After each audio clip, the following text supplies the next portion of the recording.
Good morning to you and welcome to Wednesday. I want to bring you an encouragement from the word this morning, but sometimes the encouragements that I'll bring won't be that obvious. They may not be dressed in flowers, they may not be comfortable, but trust me, it is designed for your growth and it's designed for your edification, your building up.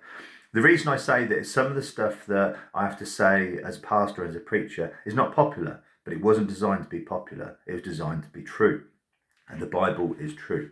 I want to read to you this morning from Mark 12. Mark 12 and verse 28. One of the scribes came and heard them arguing, and recognizing that he had answered them well, asked him, "What commandment is the foremost of all?" Jesus answered, "The foremost is, Hear, O Israel, the Lord our God is one Lord. And you shall love the Lord your God with all your heart, with all your soul, with all your mind, with all your strength. The second is this, you shall love your neighbour as yourself. There is no other commandment greater than these." Jesus gave us this commandment: love God and love your neighbour. Love your neighbour as you love yourself. And we see a lot of that at the moment. A lot of that we see people giving up their time and giving up their stuff, but they give from a place of plenty.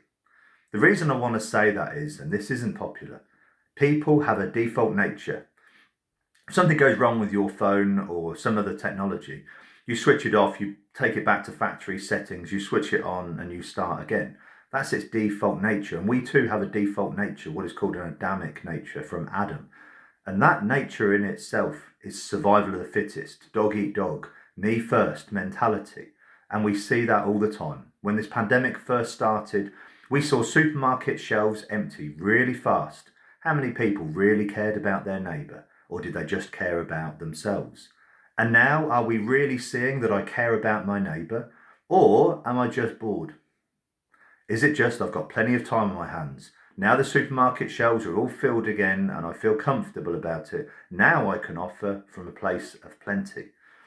Offering from a place of plenty is not loving our neighbour as we love ourselves. How many people, when this pandemic first struck and all the supermarket shelves were empty, how many people went knocking on the doors of their neighbour offering the little food that they had?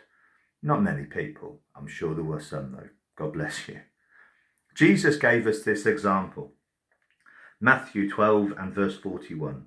He sat down opposite the treasury and began observing how the people were putting money into the treasury, and many rich people were putting in large sums. A poor widow came and put in 2 small copper coins, which amount to a cent.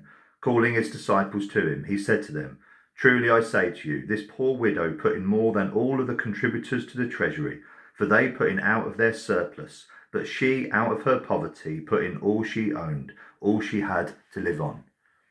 Giving your time when you have no time, giving from your food when you have no food, giving from your money when you have no money. That is the example that Jesus has set us, to love our neighbours as we love ourselves. This charitable and voluntary behaviour was not happening 2 months before the pandemic. And I'd love to see it happen 2 months after it is all finished.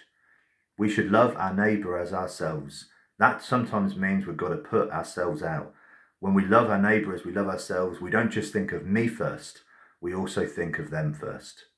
We need to be a people who carry on this behaviour long after this has gone, but a people who live by Christ's example, to suffer for our friends, to give of ourselves, and to put others first.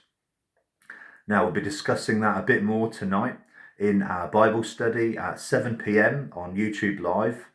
You can subscribe here now. I always get this wrong because I always thought that it was on that side. Let me see. It apparently appears on this side. You can subscribe to our channel down by the right-hand corner of this image. And pick up, please, tonight 1 Thessalonians Bible study, 7 p.m. We'll be going through the Word of God together. God bless you, and I hope that you have a truly wonderful day.